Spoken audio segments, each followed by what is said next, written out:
Alrighty, well, we know two things are for certain. You have the fall economic update is being tabled tomorrow. So we're going to see how bad of a deficit Canada is running. There's speculation that it's 40 billion, 46 billion, even as high as 60 billion. But we're not going to know until tomorrow arrives. So that's the first concrete thing. The second concrete thing is that we are no longer paying, I can't even say this without laughing. We are no longer paying GST for the next 57 days or so because it started a few days ago. So bravo, we're saving literally 20 cents per coffee at McDonald's or Tim Hortons. Isn't that fantastic? So what is this? Sorry, I can't seem to get through that piece without just laughing. So what does this mean? What does this mean for Chrystia Freeland, who's providing the fall economic update? What does this mean for Justin Trudeau, who's been actively pushing this GST tax break, but not wanting a permanent tax break? Well, it's not my opinion that I'm going to be sharing right now, even though my opinion does agree with this. It's actually the mainstream media's that says it's not really likely for Chrystia Freeland to be around very much longer. It's very likely for her to be replaced by Mark Carney or somebody else. And then also Justin Trudeau, how he may not actually be around for the next election. So it really feels like it's coming to an end for these two peas in a pod. Welcome back to the channel. Welcome back to another video, everybody. Before we get into it, I do want to encourage y'all to hit the like button and subscribe if you haven't already. It does really help grow the channel. And since it is Sunday, we got to talk about protecting ourselves, which is a phenomenal way to segue into today's sponsor. I'd like to thank today's sponsor, Private Internet Access. We've teamed up together and we're offering my audience 83% off for using code SUNSHINE, which can be found linked down below in the description or the pinned comment below. It's no surprise that we're living in a time of censorship, and Canada is unfortunately leading that race because of Justin Trudeau. Now, Justin Trudeau wants to make sure that you can't see the news. He wants to make sure that you can't see certain content on streaming platforms like Netflix, Hulu, Crave, and you shouldn't have Disney Plus because, of course, our finance minister said if you can't afford things, you should cancel Disney Plus. So the way around this is through a VPN such as Private Internet Access. Now, for those who don't know what a VPN is, it's a way to encrypt your data, basically putting a cloak over you so that you can freely browse the internet without feeling like your personal information is at risk or the government getting and selling your personal information. And the best way that I like to go about this, the best cloak that I like to put over myself is Private Internet Access, which again can be found linked down below in the description or the pinned comment below for 83% off. Thank you, Private Internet Access, for sponsoring this video. And without further ado, let's just jump right into the video. But we're going to start off with the polls. So we're going to take a look here at Pierre Poilievre, sitting at 227 projected seats with a bottom line of 201, where he still only needs 172. So that's looking phenomenal, like really good. And then Justin Trudeau and the Liberals at 47, and they were as high as 63 as, you know, not too long ago, like a couple of months ago, maybe not even that far ago. Jagmeet Singh is slowly crawling up on Justin Trudeau with 22 projected seats, 19% of the popular vote, where Trudeau's at 22. But still a massive lead here, almost the nail in the coffin.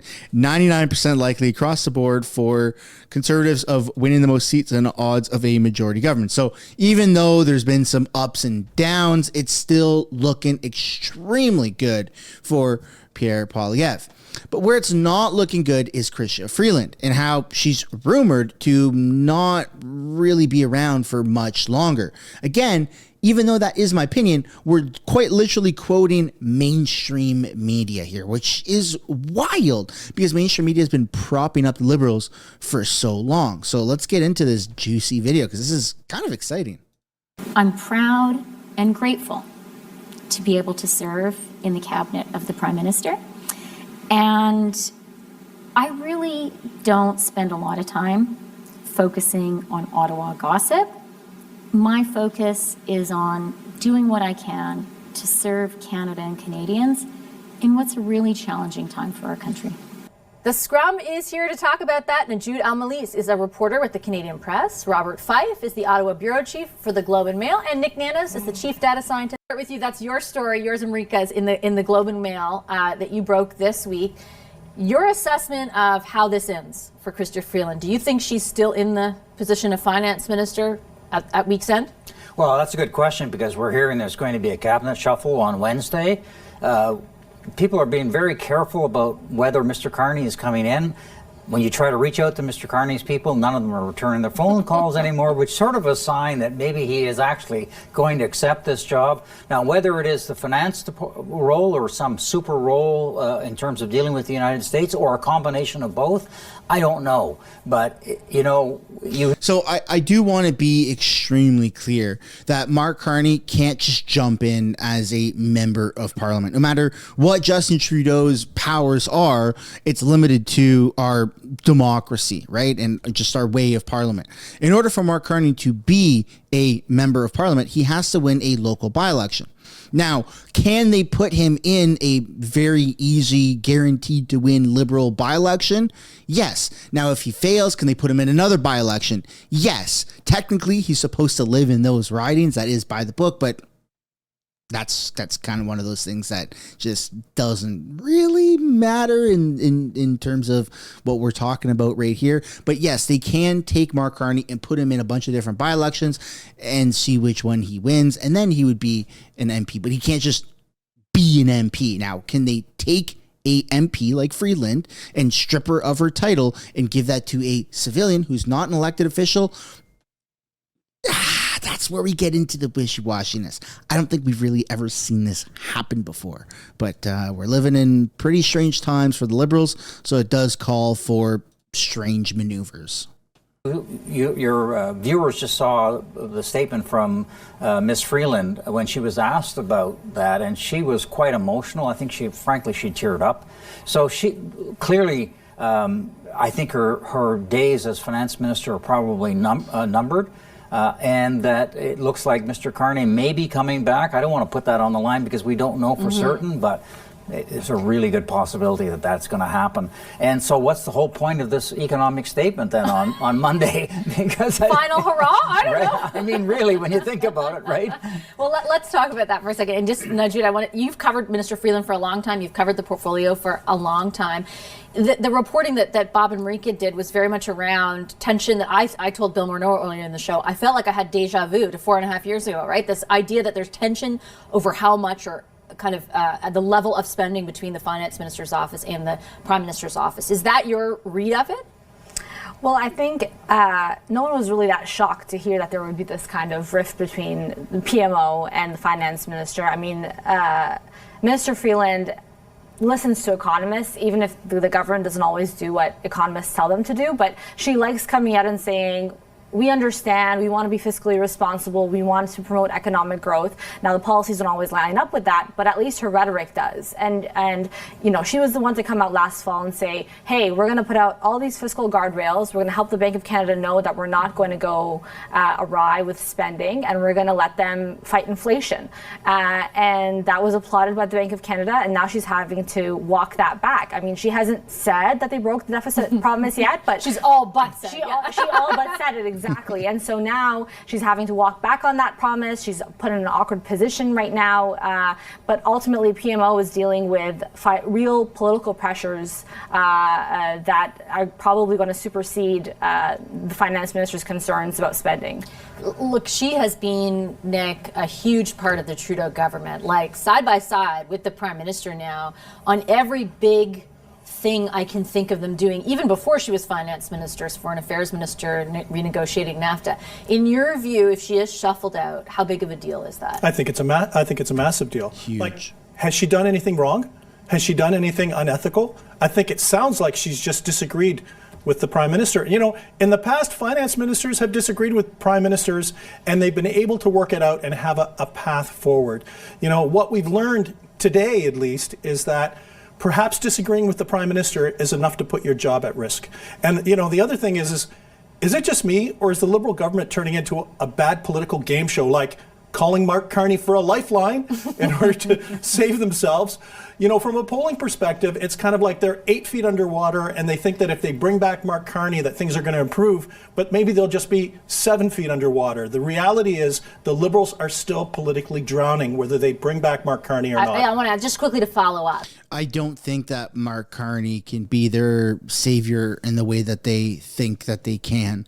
I personally don't like Mark Carney. He would be fresh meat for a lot of voters, a lot of Canadians, right? And he doesn't have that long-standing Liberal government tie. So in that sense, it would be, a benefit. I don't know how big of a benefit, but again, he's still, he's part of the World Economic Forum, if I'm not mistaken. He believes in that whole agenda. And so I just don't think that he's that saving grace that they think he is. And in terms of what that guy just said there, Mr. Nanos, about has Freeland done anything wrong? Has she done anything ethical? Yes. Yeah, absolutely she has. She is pissing away money. She's the finance minister. That's not how you run a country. That's not how you run a business. You have to look at Canada as a business. Are we operating in a massive deficit? Are we spending more money than we're making? That's not profitable. That's not good. We're spending so much money on all these failed social programs, which if our economy was doing better, if we were thriving, if people weren't pinching pennies at the grocery stores and worrying about at what point in wintertime can they turn on their home heating, then would that make sense to have, kids eat free at lunch based off of the federal government funding it program? Sure, yeah, but let's fix other things first before you start doing all these social programs, right? Like, we're spending billions and billions of dollars. The social programs aren't inherently bad. They're just bad right now because they're causing a larger deficit. They're causing more harm than good they're providing.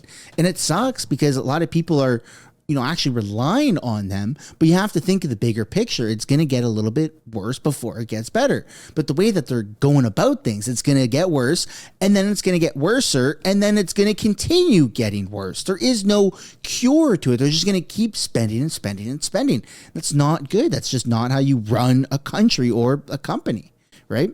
So yes, has she done anything wrong and unethical? Absolutely. Chrystia Freeland is a monster.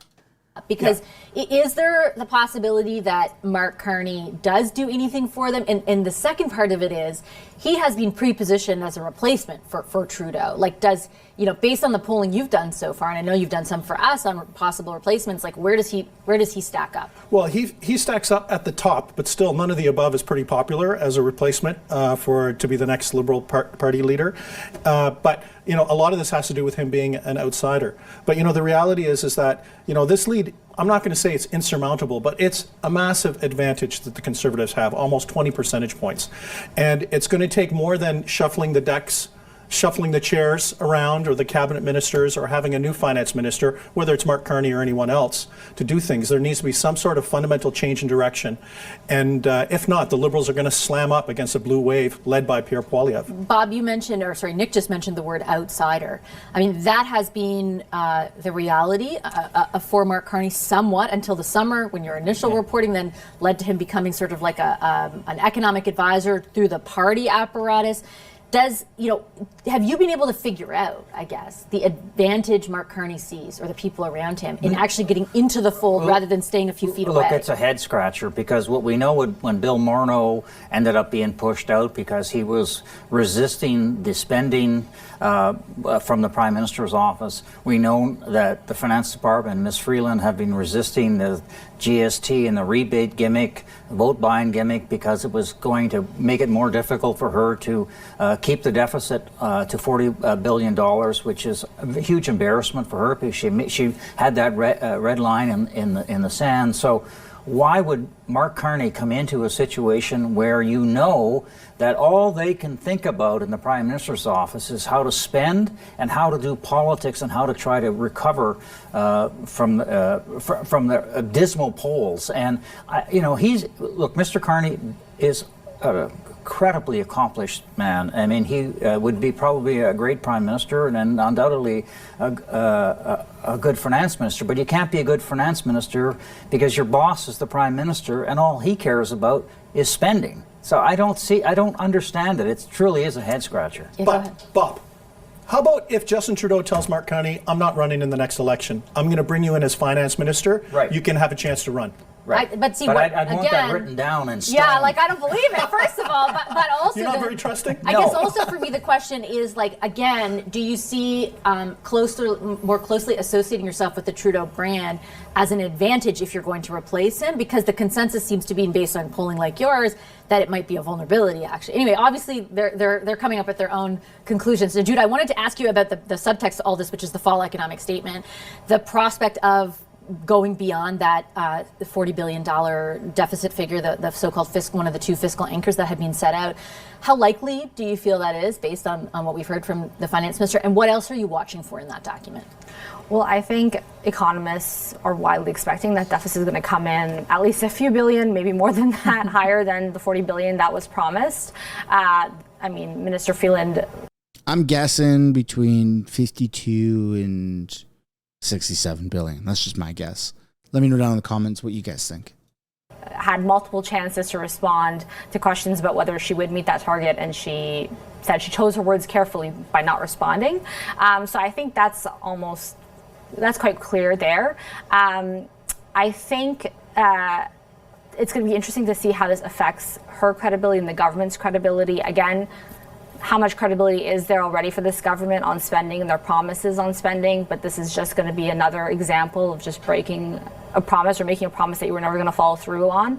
I think the other interesting angle to the fall economic statement is going to be the fact that this is coming a few weeks before Donald Trump's inauguration and comes at a time when he continues to threaten 25% tariffs. How will the Liberal government respond to this? You heard a little bit from the finance minister already on how they think they're going to do that, particularly by trying to promote investment in the country. We've heard from various premiers, but to kind of see whether they actually lay out any elements of their plan to respond, and also their forecasting.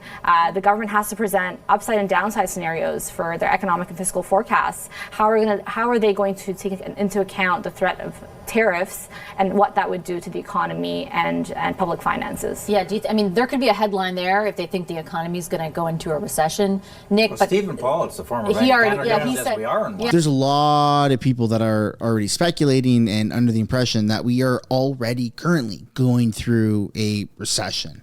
I think that our economy's been shite. I think it's getting worse. The American dollar is pulling ahead while the Canadian dollar is tanking. I think that unaffordability is also getting worse, despite inflation being at whatever number they want to say, 2%.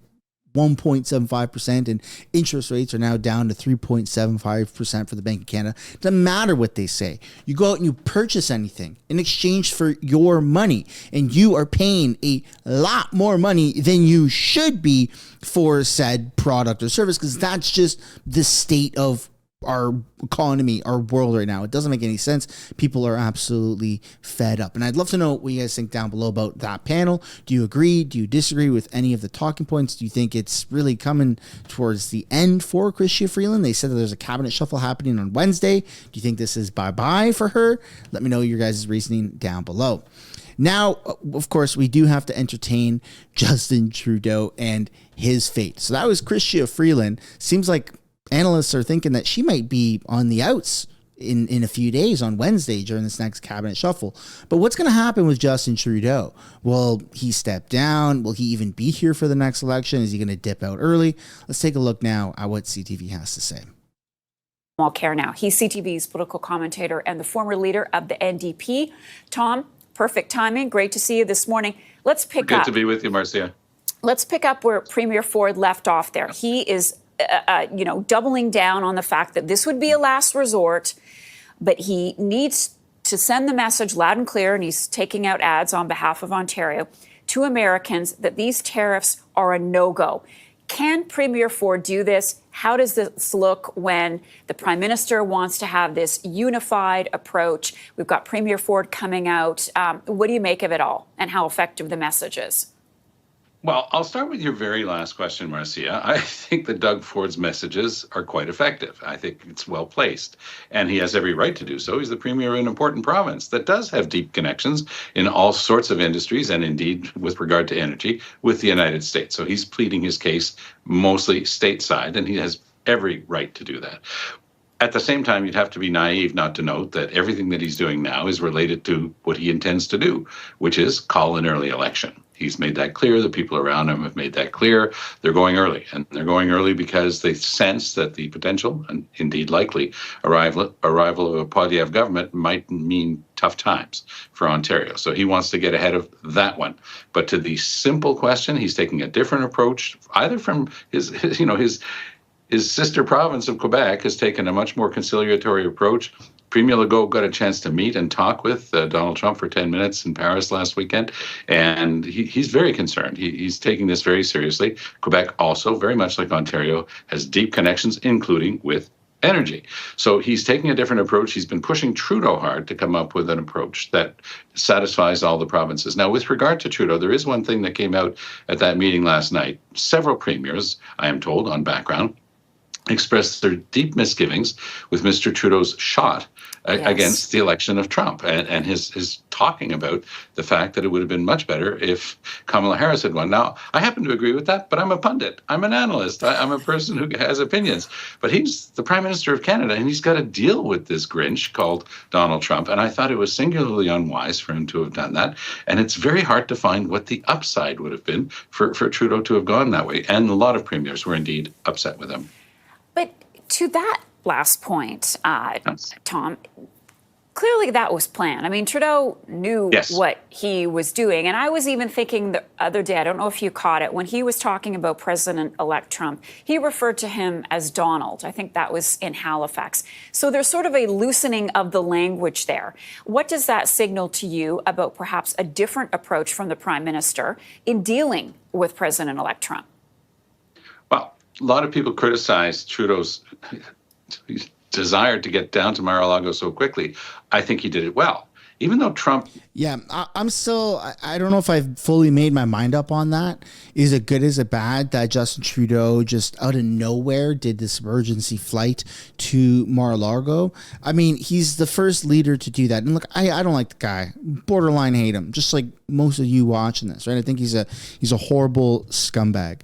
But he did try to deal with the situation behind closed doors in Trump's territory, under Trump's house, eating Trump's food. I think that was a decent move. Instead of getting in the media and making all these accusations back and forth, I think it was a good move. And had it been Pierre Poilievre who had done that, I would have been saying, that's awesome. Look, Pierre's taking the initiative. But because it's Justin Trudeau doing it, and my own bias, I'm looking at it going, oh, what a wuss.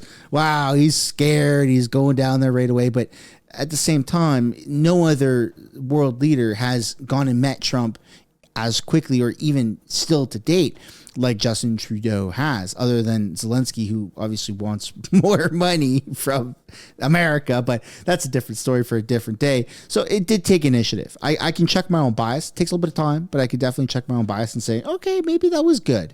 Maybe that was good of him to actually do that. Essentially boasted about it on NBC over the weekend. He was on Meet the Press, and what did he say? He says, Trudeau was down here 15 seconds after I had tweeted about the tariffs, and he loves tariffs. What he was doing was boasting that he has power, he has authority, people obey him, they're at his beck and call. I think Trudeau did the right thing because they knew that about the mentality of Donald Trump. He's boastful. He's full of himself. He likes to say that he's in charge and he's the one making other people jump when he says so. Trudeau played that well. Using the first name, a little bit more of the same. But in that case, how do we explain that part of his speech? Now, you're quite right. He was reading from a prepared text. The only plausible explanation that's been given to me by somebody in the know, and it's something that I agree with, that Trudeau might decide not to stick around for the next election.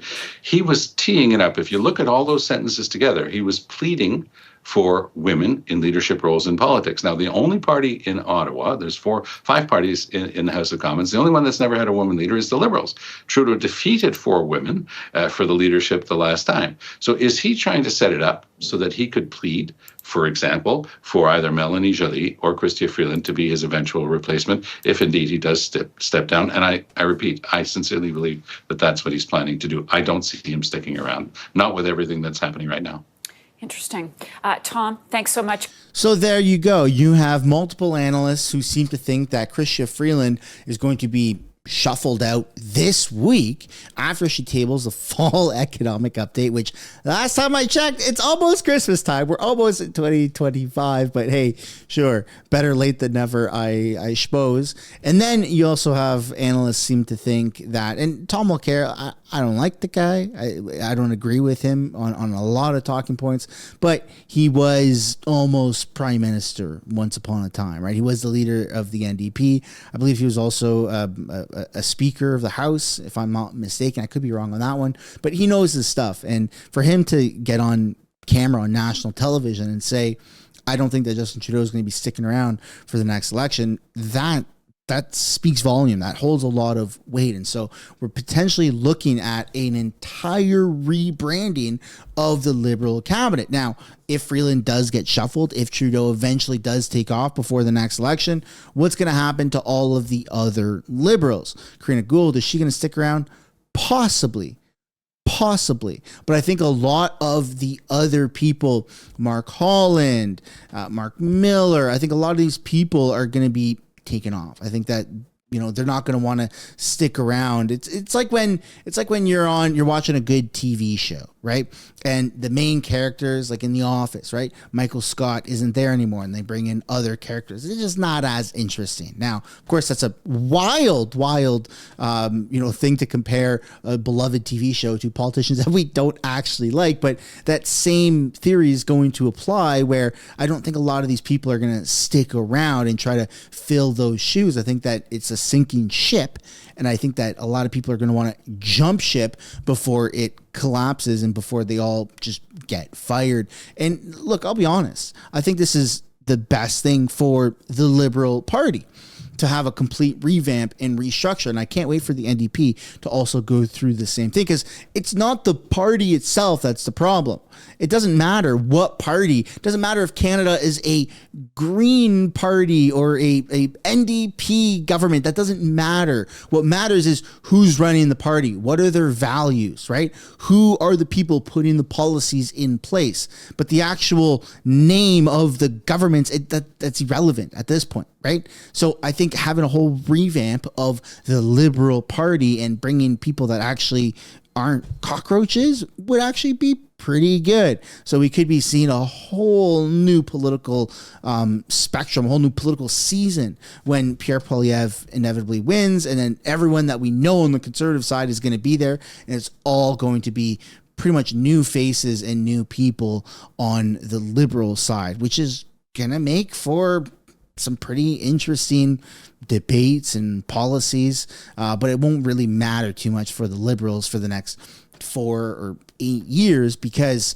there's such a strong majority right now for conservatism that even if they bring in people that are better for the country than Pierre Poilievre and the Conservatives, and then it's not going to be, you're not going to see a drastic change of a conservative sweep right now in the next election, and then 4 years later you see everyone jump back to a whole new Liberal cabinet that's rebranded with new faces, new policies, new values, everything. That's just not going to happen. So I think we're going to be buckled in for a new Conservative government for the next 8-12 years, maybe. It's going to be a pretty interesting ride. But again, that's my theory based off of, the backing of the political analysts from CTV and the panels and their theories. Now that we're approaching the end of the video, I'd absolutely love to know yours. Do you agree that Freeland can be shuffled out? Do you agree that Justin Trudeau may or may not actually be around for the next election? Let me know your reasoning down below. This is the end of the video, everybody. Thank you so much for watching. I'd like to encourage you guys to hit the like button and subscribe if you haven't already. It does really help grow the channel. And just a reminder that supporting this channel's sponsors, like private internet access today, is a phenomenal way of supporting this channel. I'll see you guys in the next one. Bye for now.